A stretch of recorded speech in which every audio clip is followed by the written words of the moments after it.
मोहल्ले के एक बूढ़े कुत्ते ने पालतू पिल्ले से कहा। मोहल्ले के एक बूढ़े कुत्ते ने पालतू पिल्ले से कहा, रे श्वान सभ्यता संस्कृत के कुलदीपक, रे श्वान सभ्यता संस्कृत के कुलदीपक, वफादारी की मशाल अब तुम्हारे हवाले है। वफादारी की मशाल अब तुम्हारे हवाले है। इंसानियत की रोशनाई से इसे हर हाल में बचाना, इंसानियत की रोशनाई से इसे हर हाल में बचाना। और जब तुम्हारा मालिक मक्कारी और बेईमानी से अर्जित आय का तुम्हें डाले दाना, तो तुम मेरे बच्चे उन्हें खाने से कतराना, और यदि मजबूरी में तुम्हें खाना ही पड़े ऐसा खाना, तो तुम जैसा अन्न वैसा मन बनाकर अपनी श्वान सभ्यता पर कलंक मत लगाना।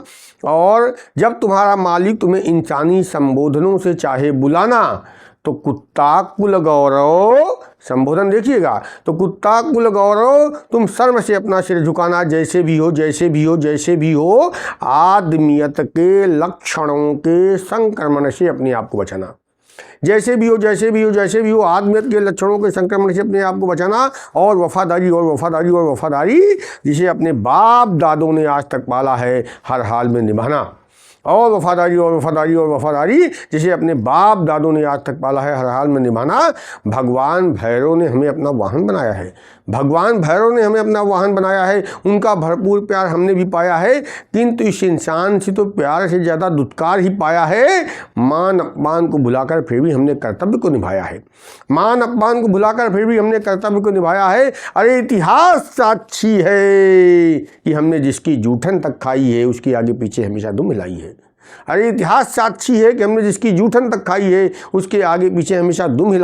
और ये आदमी जिस पत्तल में खाता है, ये आदमी जिस थाली में खाता है, उसी में छेद करता है और अपने आप को प्रकृति का सर्वश्रेष्ठ प्राणी कहता है, और आपस में बहुत हे दृष्टि से एक दूसरे को कुत्ता कहता है। मुझे तो इसके मानवी नामों से अपना कुत्ता नाम ही अच्छा लगता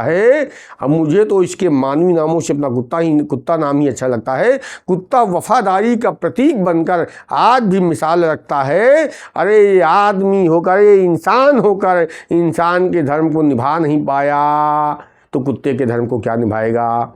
अरे इंसान होकर इंसान के धर्म को निभा नहीं पाया, तो कुत्ते के धर्म को क्या निभाएगा। आपस में एक दूसरे को कुत्ता कहकर अब कुत्ते के नाम पर भी कलंक लगाएगा।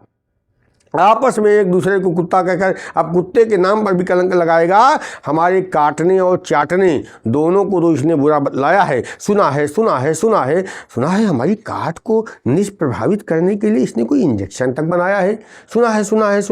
हमारी काट को निष्प्रभावित करने के लिए इसने कोई इंजेक्शन तक बनाया है। किंतु मेरे बच्चे, तुम इस आदमी की काट से अपनी पीढ़ी को हर हाल में बचाना, क्योंकि इसकी काट के लिए हमारे वश में नहीं है कोई इंजेक्शन बनाना।